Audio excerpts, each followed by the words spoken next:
Welcome to Uptown Chats, a podcast where we share stories about environmental justice by and for everyday people. I'm your co-host Jaron, and today, Lonnie's out on vacation, but we've still got a great episode for you. In fact, this will be the second part of our conversation with Kiana Michaan from Climate with Kiana. In our previous episode, we spoke with Kiana about her experience supporting solar projects in New York City, heard some of her thoughts about the landscape of solar energy in this current moment in time, and eventually got into our main topic of discussion, unpacking how climate and environmental justice show up in pop culture and media.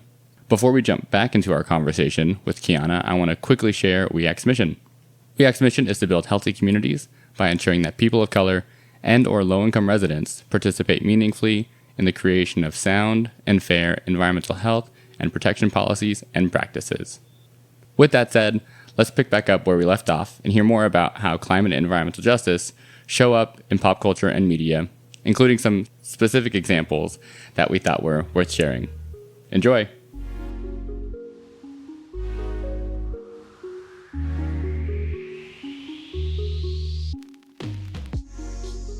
I think there are a lot of incredible environmental stories in film and media, particularly documentaries and otherwise, but I think it is more limited when it comes to environmental justice. Mm-hmm. So I definitely want to chat about that a bit. But yeah, I'll pass it to one of you, maybe just share media that's impacted you or been important. Yeah, I think it's interesting when you talk about like kind of people's connection becomes like a documentary that is extremely it was before documentaries kind of changed in how they were. I'm thinking about like the Michael Moores and the, Sicko and like those kind of documentaries where it kind of changed a little bit, became more shock factor than anything else, or Super Size Me, or those are the kind of things that you would watch in school. It's like, oh, this is a cool, different type of documentary.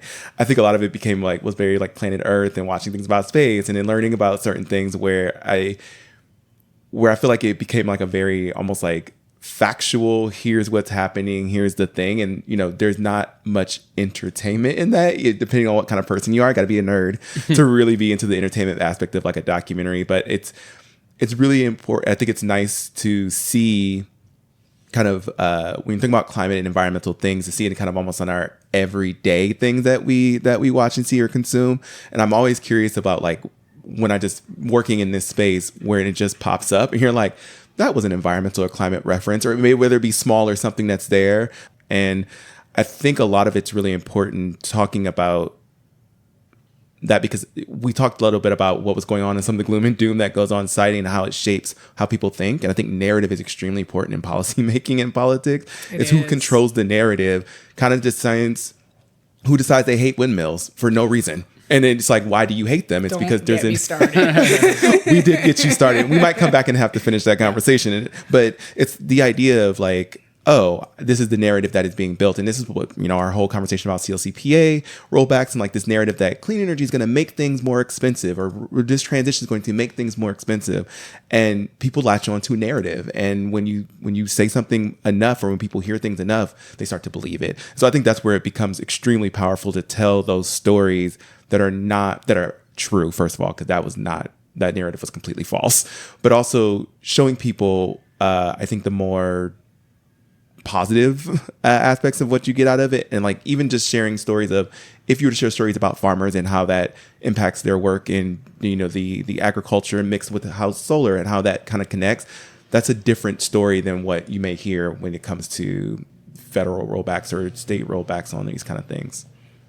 Absolutely. I think narrative is critical when it comes to policy and when it comes to, voting and how people choose to vote, right? Mm-hmm. Like what narratives are they hearing?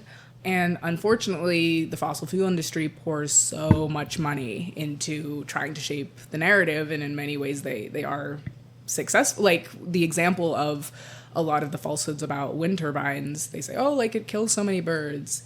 Air pollution from the burning of fossil fuels kills more birds than wind turbines ever had. Just all these just false narratives that get perpetuated. So we really need to counter that with narratives about what's actually happening. I was at actually a climate film event last night, and there was a panel, and man, I'm forgetting who said this on the panel, so I'm sorry.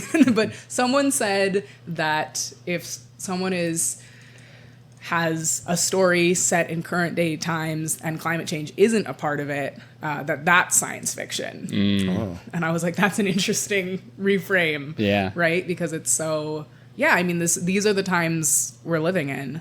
And how are we addressing that in stories, both fictional and nonfiction, Yeah. right?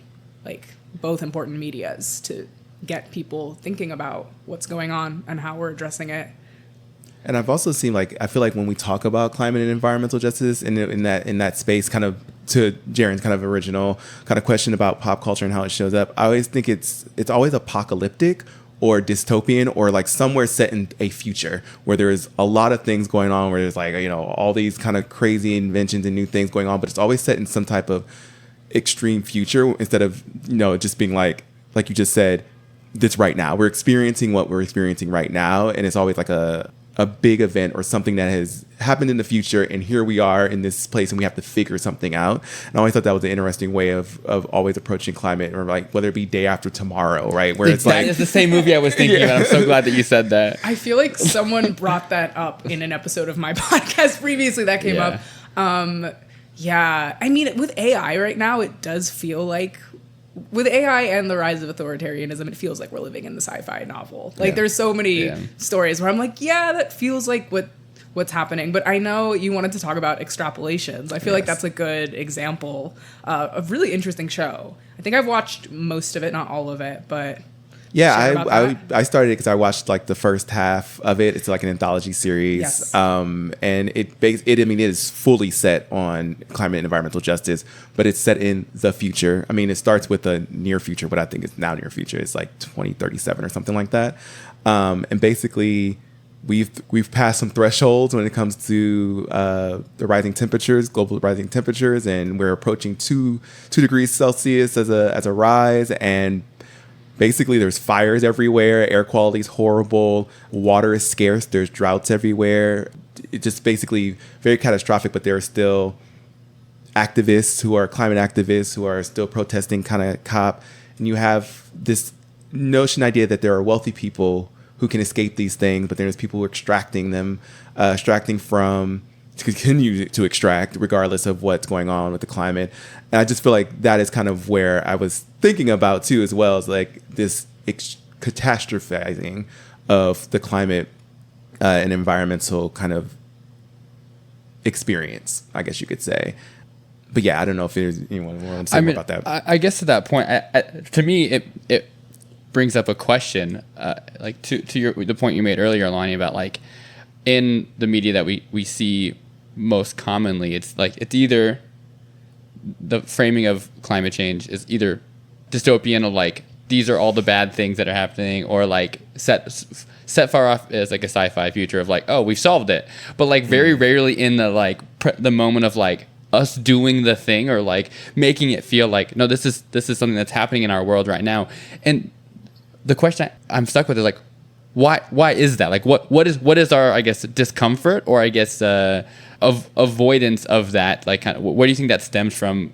Like in media, is it too touchy of a subject? Is it something that like is because I think that that's where we're missing an opportunity to maybe see that narrative shaped a little bit more, because people are too stuck in, oh well, it's apocalyptic, I don't want to think about climate change because it makes me depressed, to your point earlier. Or if it's sci-fi, that's so far future, like that technology doesn't even exist. Like, it's, to your point, shaping that narrative in a way like... Almost as like the climate crisis is science fiction. It kind of like gives that vibe. Sometimes it's like, well, that's crazy. All these fires, that's not going to happen. But then yet we had wildfires that impacted New York City, which I don't think most people who've ever lived here have ever experienced wildfire smoke and things like that. So it's like, no, it's happening now, but there's like a discomfort, as Jaron was saying, with accepting that, yeah, this is happening now. Absolutely. I think sci-fi, or cli-fi, as we now call it, climate science fiction. New genre, baby. New Cli-fi, genre. baby. Let's nerd out. I think, there's Octavia Butler's Parable of the Sower and Talents. There's been a lot of references to that in the last few years. Mm-hmm. To me, what we're seeing is that science fiction novels from the last many decades, I think, have been just a reflection of authors looking at the state of the world and saying, what will happen if we continue on this path and in this direction, right? Of all of these values and interests held by governments and corporations that fundamentally harm all of us. So I think it's a picture of the fact that, like, this has kind of all been a long time coming. Like, science fiction is proof that, like, you can look and see the direction we're going. And unfortunately, we've, like, gone really far in the wrong direction. Shout out to your series, The Wrong Direction. Thank you. Wow, we even have to make these plugs. You're welcome on the podcast anytime you want to make our plugs for us. That's a good plug. Wrong Direction. Great series. But yeah, like, you know, it's kind of like a 1 + 1 = 2 situation, in that we've been doing, like, with climate change, right? Yeah. We've been burning fossil fuels for, this is what has happened because there hasn't been sufficient change. This is the direction that governments have been going to, just valuing money and growth at all costs above human lives. And this is the result. I'm not saying it's, so yes, we are living in the sci-fi novel is part of my, okay, wait, I had another thought. Part of your thesis? Yeah. Part of my thought is, yes, we are in the sci-fi novel.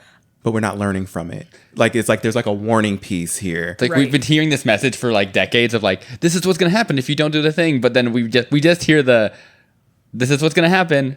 And then we stop listening. Yeah. I mean, like, I don't know. I think there's so many comparisons you can make. But, like, you know, all the things you're supposed to do to be healthy. Is everyone, like, eating less sugar, exercising every day, getting enough sleep? Probably not. I mean, some people more than others. I think the comparison of it, I feel like the health of the human body and the health of the earth, right? It's not, you can't just, like, slap a Band-Aid on something. It's like, how are you taking care of something over the long term? And we haven't been respecting and protecting our planet and our communities. But, okay, I remember what I wanted to say. You were making the point about that these stories and sci-fi novels and movies feel, like, really set far in the future and are so dramatic. And, like, yeah, Extrapolations is really dark. I feel like they do a good job of, like, the geopolitical situation. I think there's a lot of really interesting things in it, and it's dark and maybe hard to watch at times. Yeah, a lot of conversation, a lot of geopolitics that play in a role.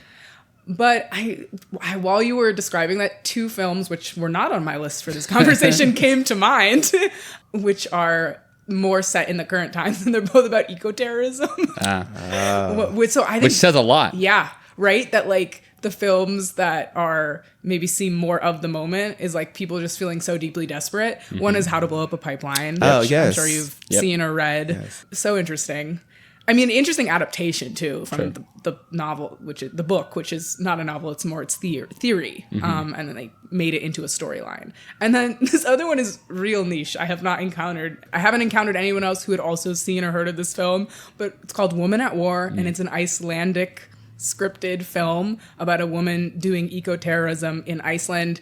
She's sabotaging utility infrastructure, which is, I mean, kind of ironic because Iceland is, like, primarily geothermal energy. Like, they have an extremely clean grid. Although it's not, most of that is just because economic. Once again, economically makes sense. Benefit that it's clean. Also, most of it is, like, actually powering international industry such as aluminum smelting, since it's so cheap on the grid there. But neither here nor there. The film, the point being, this woman in the film is sabotaging utility infrastructure as a statement against the fossil fuel industry, and it's, like, very surrealistic. And there's also sort of a commentary on migration and like what it means to be a parent in an age of climate change. Interesting film. And the eco-terrorism is kind of entertaining. She, like, is disguising herself as a sheep and, like, bow and arrow to the power lines. It's kind of a fun Very watch. Princess Mononoke. Yes, love Princess Mononoke. I feel like that film shaped my childhood, and we're just throwing out references here. I know. But I don't know. Do I think eco-terrorism is the answer? No, I do not endorse eco-terrorism, if that needed to be said. Sure. But it's very interesting in these stories. I think what's frustrating about the kind of eco-terrorism that puts that, like, when you put that kind of narrative out there, it makes it seem as if, like, people don't want to. Most people don't respond positively to eco-terrorism, right? Sure. And it creates a piece of a narrative about the movement that becomes what people think is like, these are some crazy climate activists and they just want to blow things up and like, this is dangerous and this is why we should not support renewable. Like the path that people go down to just not do something or not to be a part of like something that makes sense, like a movement, is very simple. It doesn't take much, I don't think, for people. That's why I think it's really important that when people try to control a narrative or try to have some type of say or pushing something out there that's actually correct and factual, because it doesn't take long for someone to be like, well, don't need this and don't need solar anymore because these eco-terrorists are out here and they're crazy and we're connecting this to this. Like, it becomes such a short distance to denial. Yeah. See, what we need instead, grounded in the more of the current moment, we need a How to Work at We Act movie. Let's just do how to do the regular, somewhat mundane day to day of like fighting, or like promoting policies and like no destruction, no physical eco-terrorism needed. Just doing the day to day hard work of like advancing policy. And this actually gets me back to a point you were making earlier, Kiana, about these messages, this sci-fi message that we've been telling, for a long time, and like the comparison you made between like the human body and and Earth and climate issues of like, I think it's almost the same pitfall that we fall into with like movies that talk about health and about lifestyle changes. It's like the blame gets put on the individual, the onus gets put on the individual of like, you need to change these things, you need to change your diet. And like the same, I think people internalize that in a lot of ways for climate too. It's like, I need to change my entire lifestyle to no longer use energy or like be totally like net zero. It's like, sure, but the bigger message is we need to change our systems. We need to change our policies. It's like, that's the thing that's the disconnect. Where it's like, having these messages that we've been receiving for a long time, and it's been heard by some people, but it hasn't been heard by the right people to know that we need to implement these policies to change our system so that we can all benefit. It's not just like you as an individual, you need to change your whole life and do all these things. It's like, that's great, but we need to either absorb that message and think of it differently. Like, oh, I need to vote differently and get the right people in office that can help enact policies, and not just think about like, oh, I need to change my individual lifestyle. And I feel like that's maybe part of where that disconnect is happening too, or like where some part of that issue is too. Yeah, I can definitely see that. I see that in the policy world as well. As it's the understanding what you can do as an individual versus what systems exist that's either stop you from changing your behavior or also what just contribute to the bigger problem. Like, sometimes it's not always. Again, this is a whole other episode, maybe with a whole different person, but like when people talk about things like, yes, you should separate your waste. Yes, you should recycle at the level that you are doing it, right? That's exactly what you should be doing, and that's okay to have that message. But there's also an entire system that is created that is a waste system that needs to be altered as well. It's not just you doing this thing and it's supposed to change something. It's like the system has to change itself, but that's a really good point to do. I mean, absolutely. I totally agree. I do have many bins in my apartment, but I also know that recycling is sort of broken on a fundamental level. Yeah, it's broken. Yeah, and it's an environmental justice issue because so much of it is getting like shipped to Asia. And for sure. Yeah. But you don't stop doing the thing that you're supposed to be doing at your home level. But right. Yeah, I do. I agree with everything you were saying about the systems are setting us up to fail in so many ways. And I think, especially in this country at this moment, when what's happening federally on that level, I think always a lot of the solutions are in our local level communities. And we just like really need to lean into those networks of support, which is why, once again, what We Act is doing is so wonderful and important. You have such a lovely membership base here that it's like you're doing the work on that larger federal level and you also have that local community. I think all different kinds of community of mutual aid and support and in policy, like this is just critical because that's how we're going to support each other to like get where we need to go. Yeah, kind of going back to what we were saying about eco-terrorism, and also sort of made me think of like the example of that the climate activists like throwing soup on paintings, and I think like look how quickly we forget about these things. I think that from their perspective, these disruptions are very small compared to the scale that climate is disrupting, right? Yeah. And that makes me think of like once again, this role of like, what is the role of civil disobedience and disruption to sort of like wake people up? And it's hard right now because I think we're facing so many compounding crises and issues and attacks on all front that like, I think people are exhausted and have like sometimes limited capacity to like fight all of these battles at once, which is also, once again, appreciate We Act helping like channel into very specific actions you can take in your local community. But I think like, as I'm thinking about narratives and storytelling and how this is like critical for environmental justice and like making progress, this is a generational fight and it's not linear. Like there's ups and downs, right? Like the work of environmental rights, civil rights, human rights have been going on for generations. And I think that has involved, in the most extreme cases, war to accomplish some of these like larger human rights issues and civil rights issues. And definitely like disruption from protest. And, you know, it's not linear. There's ups and downs. And how do we learn from the knowledge and wisdom of our elders in this movement of environmental justice? And I mean, right now, when sort of like human rights and healthcare, right, women's rights are under attack on so many areas, and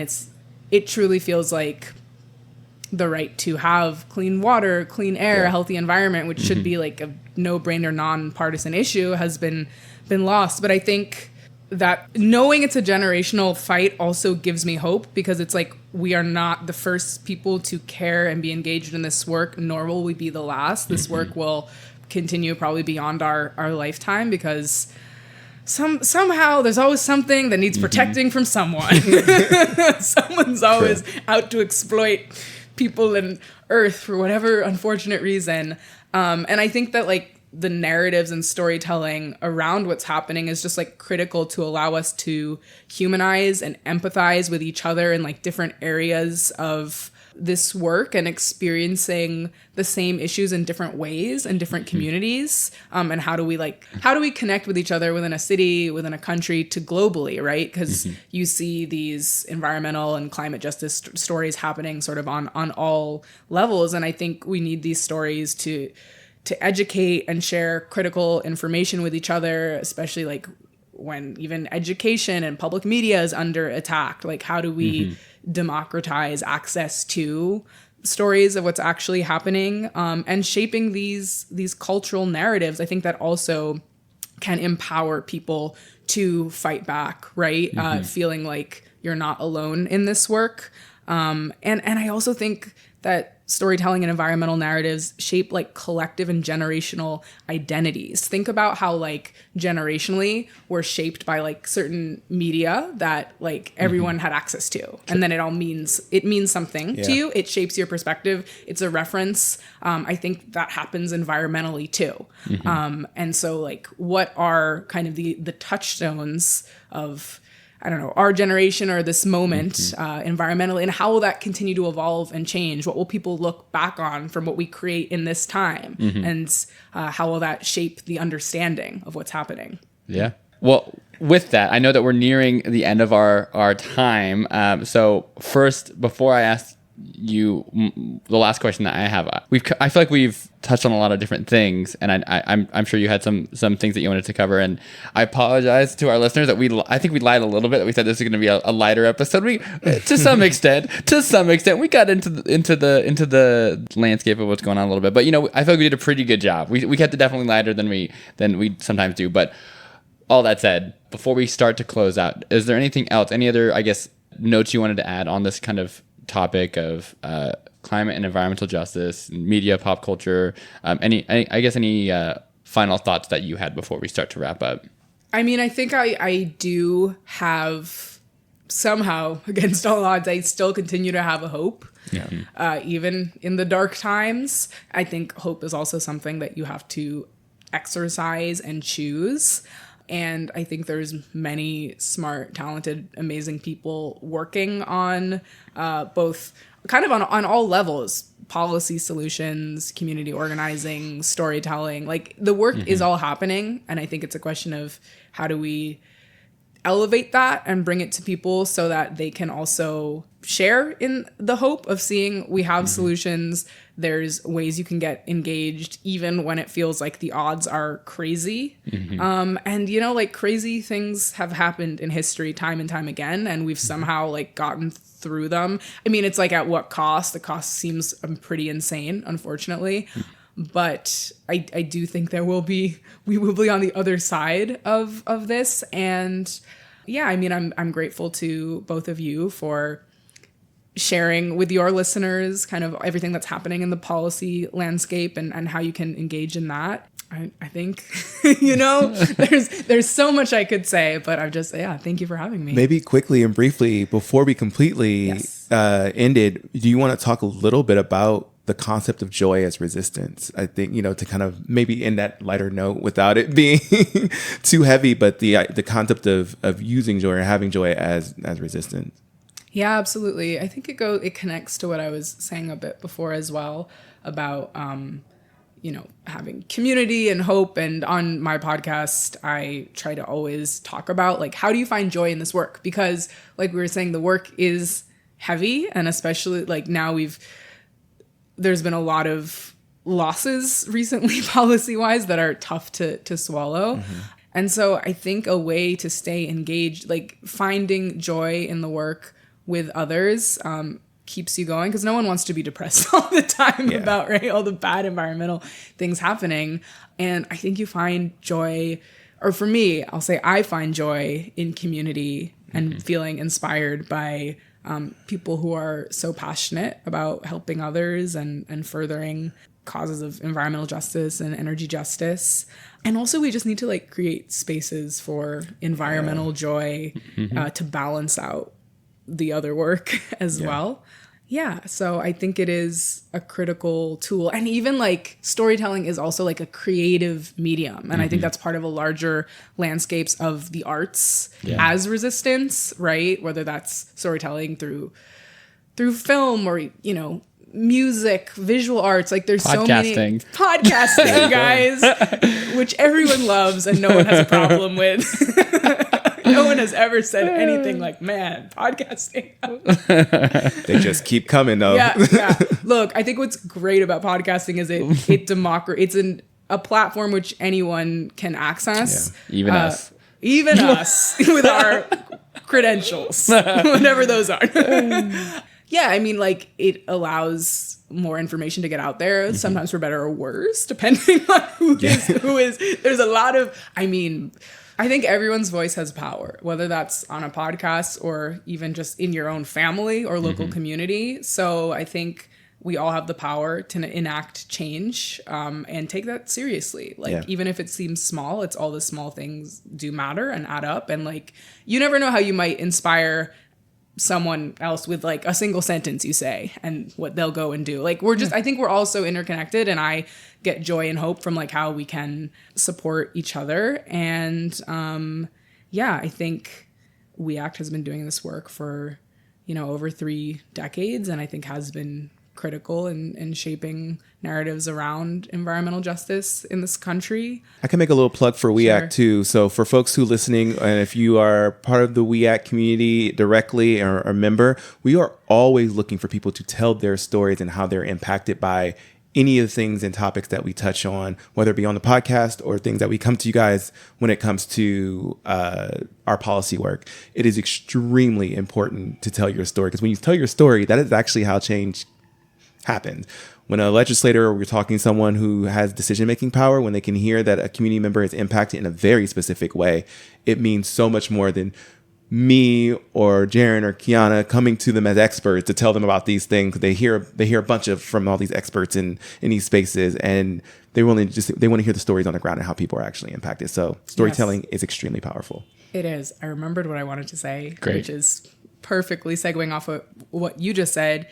I think creative expression through the arts to further movements is critical. And like, why do you have so many constituents come and tell their stories to legislators? Because it's like truly stories that moves policy, that moves the movement forward, right? Like, it's just a powerful and critical tool. And we need to utilize all the tools in our toolbox at this moment. Yep.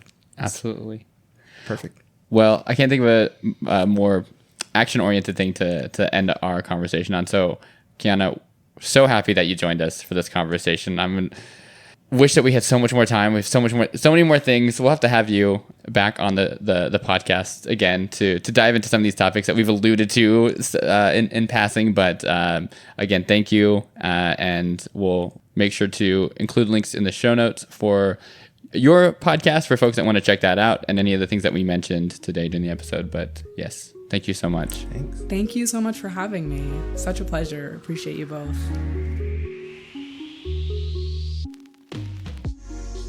Thanks for listening. If you like this episode, make sure to rate and review the show on whatever platform you listen on.